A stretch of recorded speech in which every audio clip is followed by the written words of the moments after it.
Olá, ouvintes! Este é o programa Maternagem, Mídia e Infância, vinculado ao projeto de extensão de mesmo nome da Universidade Federal de Pernambuco. Eu sou Ícaro Reis, estudante de Ciências Sociais na UFPE. Eu sou Nina Carreiro, estudante de Ciências Sociais na UFPE. No episódio de hoje, convidamos Maria Colher de Mendonça e Ana Paula Campos Lima, mães e professoras do Departamento de Comunicação da UFPE, para conversar conosco sobre o tema do burnout materno. Oi, gente, tudo bem? Meu nome é Maria, sou professora da UFPE. É um prazer estar aqui hoje com vocês. Olá, eu sou Ana Paula e vai ser um prazer bater esse papo aqui hoje com vocês. Bom, em 2023, a consultoria Think Olga fez uma pesquisa com mulheres brasileiras, intitulada Esgotadas. O estudo levantou um panorama sobre a saúde mental, sobre o empobrecimento, a sobrecarga do trabalho de cuidado e a saúde mental das mulheres. E destacou que em cada 10 diagnósticos de depressão, 7 eram de mulheres. Os resultados são preocupantes, pois quase metade das entrevistadas afirmou viver cotidianamente com sintomas de estresse, fadiga, irritabilidade e tristeza. Além disso, a segunda maior causa de insatisfação dessas mulheres são as relações familiares. Com isso, chegamos ao tema do episódio de hoje, o burnout materno. Mas o que é o burnout materno? Para responder essa pergunta, convidamos Mariana Della Barba, mãe de 2 filhos, jornalista e mestranda em Psicologia Social na PUC São Paulo.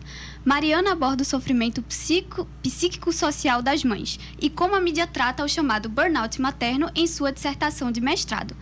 Agora vamos ouvir o que ela tem a dizer a respeito da sobrecarga mental e a pressão de perfeição materna imposta pela sociedade.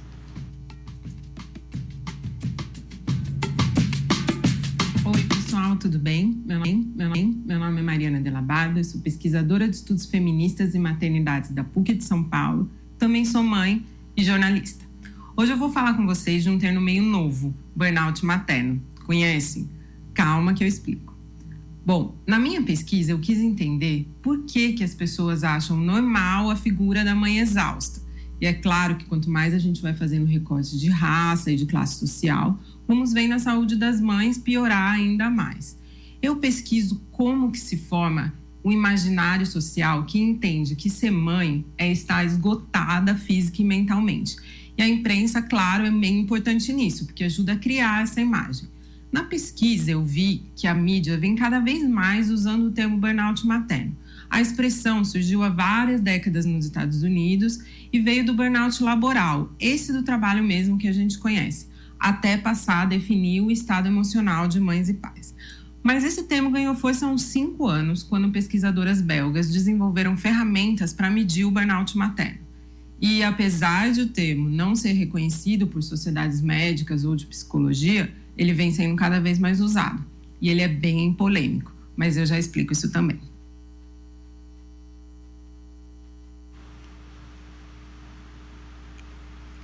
Professora Maria, Mariana falou sobre o papel da imprensa na divulgação da exaustão materna. Na sua opinião, de onde vem esse cansaço e exaustão maternos? Então, Ícaro, uma das coisas bem interessantes que eu estava pensando, a palavra exaustão em português também tem a ver, né, com, por exemplo, a exaustão do fogo, da fumaça. E a palavra burnout também tem a ver com queimar. É como se queimasse até a última energia, né? A última condição de reação que a pessoa tivesse quando você sente, por exemplo, um burnout de trabalho, numa empresa que você trabalhe. No caso das mulheres, esse quadro de exaustão, ele vem sendo acumulado durante décadas. Então, assim, a gente vê a emancipação feminina começar a crescer bastante depois da Segunda Guerra Mundial, com essa entrada progressiva das mulheres no mercado de trabalho. E o que vai acontecer pouco a pouco é que a gente vai ouvir a mídia falar muito, por exemplo, nos anos 70, da jornada dupla, que é justamente aquela dificuldade, né, que todo mundo já conhece bem desde a época das nossas mães e das suas avós, de equilibrar o trabalho doméstico com o trabalho remunerado, e muitas das mães tendo até que abdicar de estudar, de pegar um emprego mais demandante por conta da casa e dos filhos. Isso deve ter acontecido com a avó de vocês e aconteceu, por exemplo, com a minha mãe.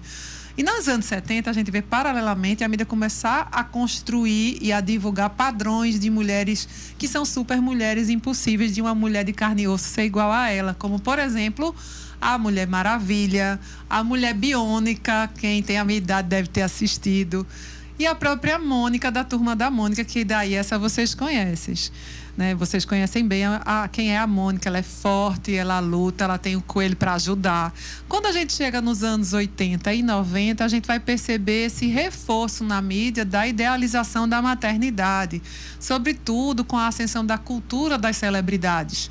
Então a gente vai ver mulheres muito famosas, atrizes globais, atrizes hollywoodianas, dizendo assim que ser mãe é uma maravilha, ser mãe me completa.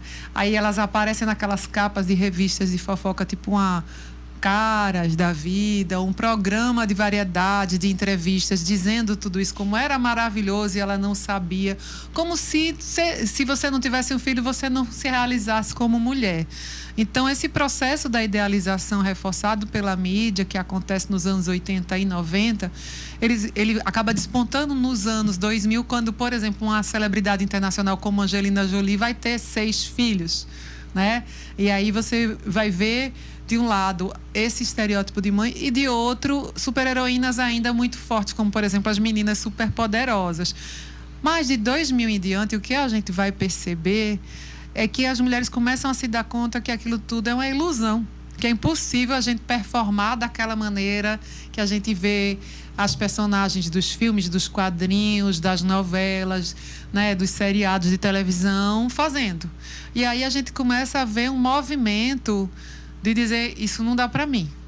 E como é que eu faço para lidar com tudo isso? Eu acho que um marcador importante foi a pandemia. Porque na pandemia tudo isso ficou escancarado quando a gente percebeu que, na verdade, não era uma jornada dupla, era uma jornada contínua, porque a gente está falando de trabalho materno mais trabalho doméstico, mais trabalho remunerado, mais escola das crianças online.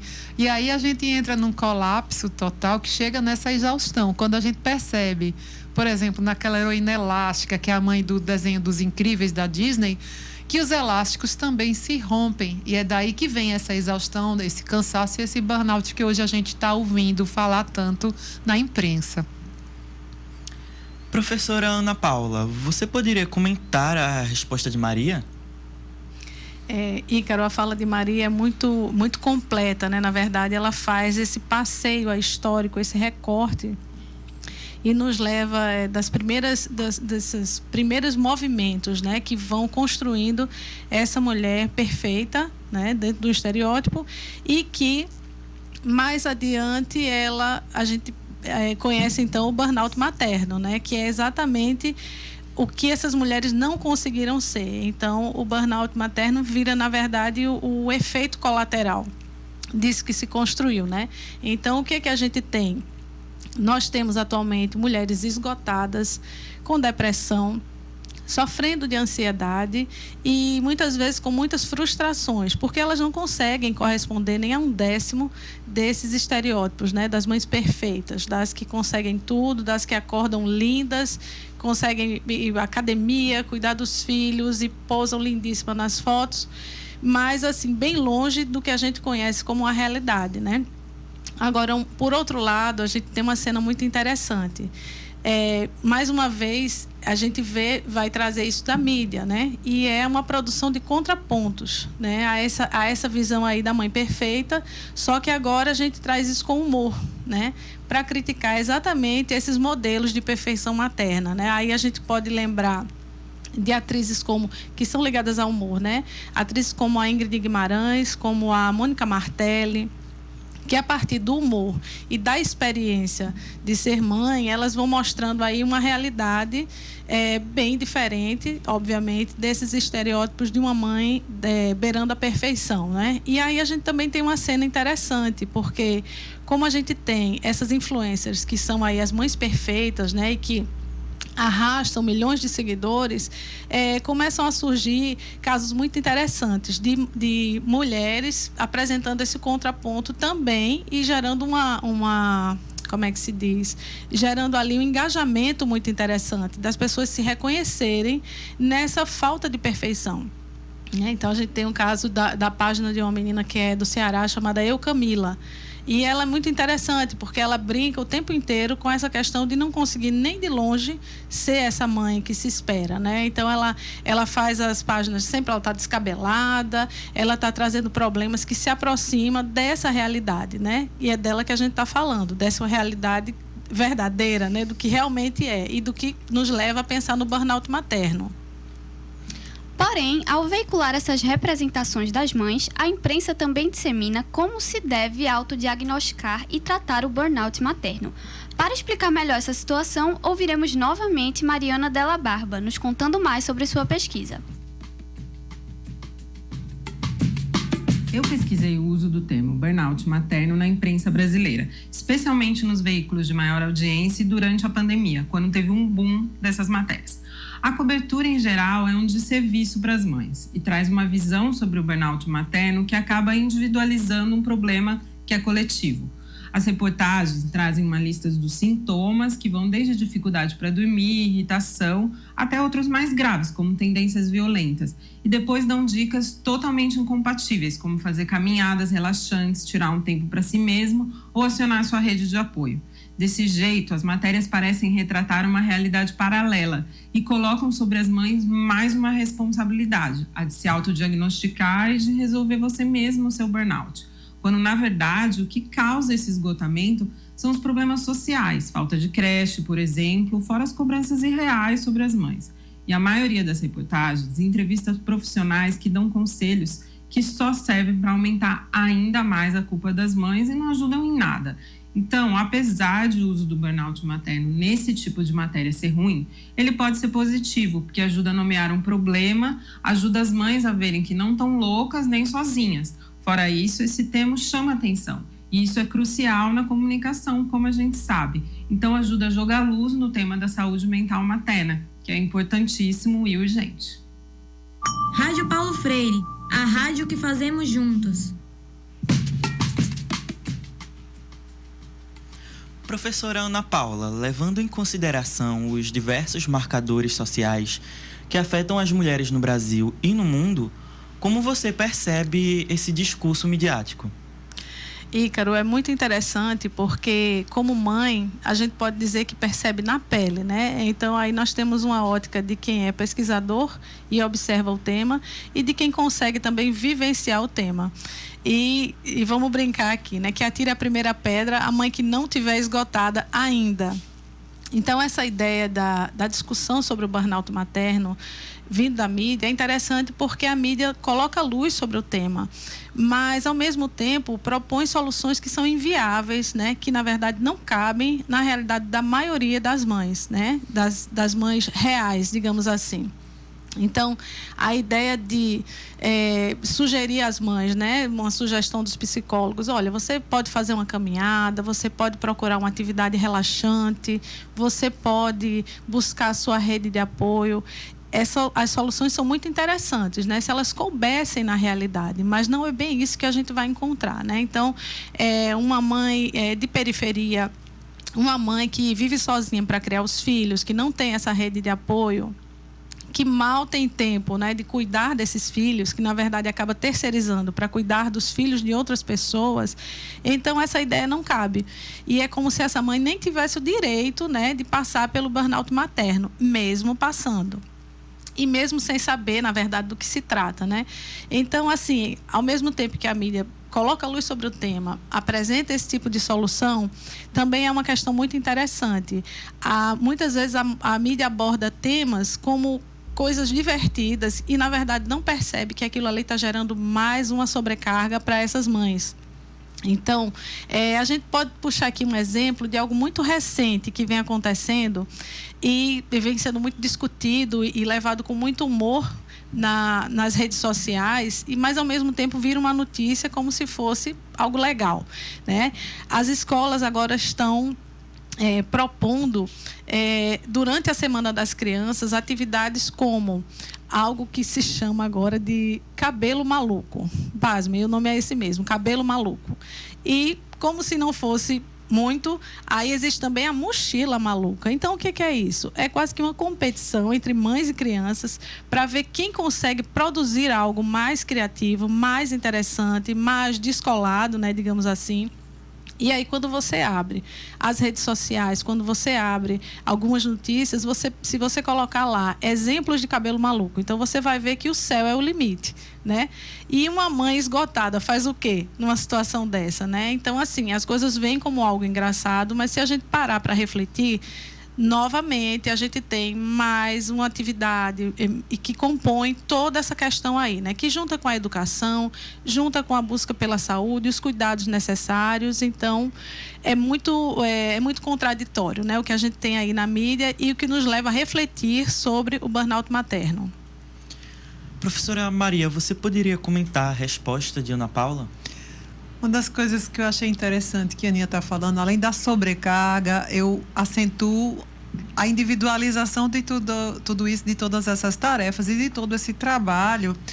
E também como se a responsabilidade da superação de um problema como esse fosse individual e da mãe, né? Então, por exemplo, uma mãe em burnout, ela tem que perceber o problema, vamos dizer, com a ajuda da imprensa, para depois tratar dele através de soluções impossíveis que ela não tem nem tempo nem recursos para isso. Mas o que me chama a atenção é que, apesar dessa impossibilidade, o que a gente nota, né, recentemente eu li uma matéria em jornal que falava o seguinte: uma mãe percebeu que estava em burnout e, para compartilhar o que ela estava sentindo como algo que não era exclusivamente dela, ela resolveu escrever um livro, e esse livro de autoajuda virou notícia. E esse livro de autoajuda virou produto para consumo. Então, é uma narrativa de superação, como se fosse aquela história de você contar a sua narrativa de sucesso, transformando-se em um produto para consumo, em uma série de televisão, em um filme, seja lá o que fosse, ou num perfil de mãe influenciadora no Instagram, sempre seguindo essa lógica que é individualista, que é neoliberal. Nunca atribuindo, por exemplo, ao Estado, a outros atores sociais, a verem que essa situação não se aguenta mais, sabe? Eu acho que é super importante a gente olhar também que a gente vive em sociedade, que essa rede de apoio não existe, que essa mãe não está sozinha, que não é um problema individual. Professora Maria, por que é importante continuar debatendo sobre a sobrecarga e a exaustão maternas em função da concentração do trabalho de maternagem nas mulheres? Muito interessante essa pergunta, Nina. Quando a gente fala desse tipo de problema, a gente está falando de problemas que são, na verdade, sociais. Eles fazem parte de uma estrutura muito maior, na qual essa narrativa da cultura e os valores da maternidade patriarcal ainda imploram, né? Ainda permanecem, ainda vigoram. Então, quando a gente pensa quem é que tem que cuidar das crianças, geralmente se atribui à mãe essa necessidade, a figura que materna. Ainda é um trabalho privado, individual, naturalizado, como se a mulher tivesse que responder por isso. E intensificado, porque fica cada vez mais difícil você dar conta de tudo e de si mesma. Do cabelo maluco, da mochila maluca, né? De todas as outras atribuições, de estar com o corpo bom, de estar bem informada. E é nesse sentido que todos os ideais se acumulam. Os que a gente via antes, né, dessa cultura midiática que a gente vive hoje, da mãe cuidar da casa, dos filhos. Aí depois as mães vão trabalhar, começam a estar muito integradas ao mundo da vida pública. E quando a mídia vem, ela vem para exigir mais coisas, né? Exigir que você seja culta, que você esteja com a saúde mental sob controle e tudo mais. Isso gera muito sentimento de culpa. Isso gera um julgamento constante. Então, as mulheres vão se perguntar se são boas mães, se são mães ruins. Muitas vezes elas sentem raiva delas próprias ou das outras quando elas se comparam, ou até mesmo dos filhos. Então, eu acho que todo um contexto que é feito, que é divulgado hoje em dia nas mídias, ele acaba prejudicando muito o maternar nesse sentido. Por fim, professora Ana Paula, gostaria de perguntar quais as situações do dia a dia que lhe remetem ao burnout materno? Ícaro, eu acho que a gente poderia ficar aqui a tarde inteira falando sobre isso, porque não são poucas, né, na verdade. E eu acho que a gente tem um cenário atual que vai além, né? Maria nos colocou, na primeira pergunta que você fez, Maria nos colocou aí um contexto histórico, e a gente viu esse estereótipo se construindo E agora a gente vem, né, as consequências, a gente está vivendo as consequências disso. Então, assim, nos dias atuais, que situações nos levam a questões ligadas a esse burnout materno? Se você pensar no aumento do bullying, né, nas escolas, entre as crianças, se a gente pensar também na demanda, né, no que se cobra hoje na infância. Então, as crianças têm que ter muitas atividades, elas têm que estar fazendo curso de idiomas, elas têm que estar fazendo alguns esportes, elas têm que estar envolvidas em outras atividades.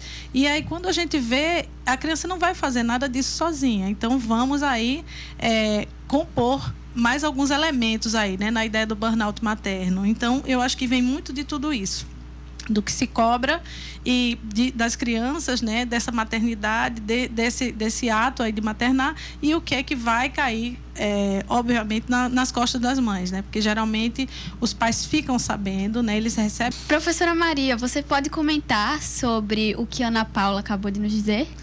Sim, acho muito importante a gente pensar, porque gera muita culpa, né? Imagine uma mãe que tem que fazer tudo ao mesmo tempo, cuidar da casa dos filhos, do trabalho, dos estudos. E aí, quando algo passa, essa culpa vem.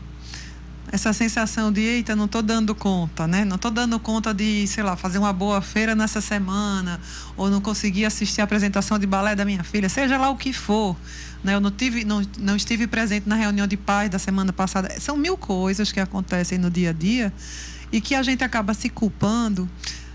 E o que é injusto, porque é uma estrutura que se baseia muito na figura das mães. Eu acho que enquanto tudo isso continuar assim, continua muito difícil e vai continuar havendo o problema do burnout. Uma iniciativa interessante poderia ser se a gente, ao invés de falar de burnout, a gente falasse de como acolher essas mães que estão sobrecarregadas, né? Como transformar o discurso da mídia num discurso de não dar soluções como se elas sozinhas tivessem como resolver o problema. Porque não é um problema que a gente resolve sozinha, né? Então, eu acho que o estar junto é fundamental. Eu acho que o não inventar mais coisa difícil para ser feita, né? Como, por exemplo, a história da mochila maluca, entre outras 1000, também é fundamental. Uma das coisas que eu lembro quando eu tinha filho pequeno, Ana Paula, era a história do lanche coletivo na escola, que você tinha que fazer um prato para todo mundo. Aquilo me dava uma agonia tão grande. A que horas eu vou fazer esse tal desse lanche, né? Fazer um bolo, fazer não sei o quê. Eu não vou conseguir eu mesma fazer a minha geleia. Eu não vou conseguir eu mesma fazer um bolo maravilhoso. Eu vou ter que comprar pronto. Então, acho que tem coisas, né? Que isso não vai dizer, porque eu não fiz geleia, porque eu não fiz o bolo, não sei o que lá, que eu sou uma mãe pior do que as outras. Porque é preciso que a cultura veja que a gente precisa desse tipo de apoio. É muito interessante, né, Maria, essa discussão que a gente está colocando aqui, essa busca por uma solução, né, por algo que vá além dessa ideia. Infelizmente é uma ideia superficial, né, que muitas matérias, que muitas vezes a gente vê na mídia, dessas soluções que são as ideais, mas nem de longe são as reais, né? Então, quando que as mães vão poder aceitar essa não perfeição, essa imperfeição, essa impossibilidade de realizar tudo que é o ideal. Porque entre o ideal e o possível tem um abismo, né? E a ideia do burnout exatamente chama atenção para isso, né? Esse abismo aí, e a gente está caindo nesse abismo. Então, está na hora, né, da gente, como Maria colocou, da gente buscar as soluções reais, viáveis, e a sociedade precisa perceber isso, né? Nós estamos aqui, todo mundo tem uma mãe, e toda mãe tem uma demanda, e a gente precisa de ajuda para cumprir tudo isso. Então, a discussão que se levanta é muito importante. Uma coisa que eu acho super importante é como se fosse uma negociação constante com nós mesmas e o mundo, sabe? Então, assim, todo dia a gente tem que pensar: mas será mesmo que eu tenho que ter dado conta de tudo isso? A conversa está muito boa, professoras, mas nós estamos chegando ao final do episódio de hoje. Ana Paula e Maria, em nome do MMI e dos nossos ouvintes, agradecemos a presença das duas. Esse foi mais um programa Maternagem, Mídia e Infância. Deixamos os nossos agradecimentos a todos, e o projeto Maternagem, Mídia e Infância é uma iniciativa do Grupo de Pesquisa, Publicidade Híbrida e Narrativas de Consumo, em parceria com a Pró-Reitoria de Extensão e Cultura de Extensão e Cultura da UFPE, nossa equipe é coordenada pelas professoras Maria Collier e Ana Paula Campos Lima. Conta com os estudantes Luísa Medeiros, Nina Carreiro, Ícaro Reis e João Victor Fernandes. Os professores Carolina Dantas e Rogério Kovaleski e Milena Freire. E as pesquisadoras Camila Infanger, Brenda Guedes. E para acompanhar as nossas atividades, acesse nosso Instagram, @mmi.ufpe. O programa de hoje foi apresentado por Nina Carreiro e Ícaro Reis.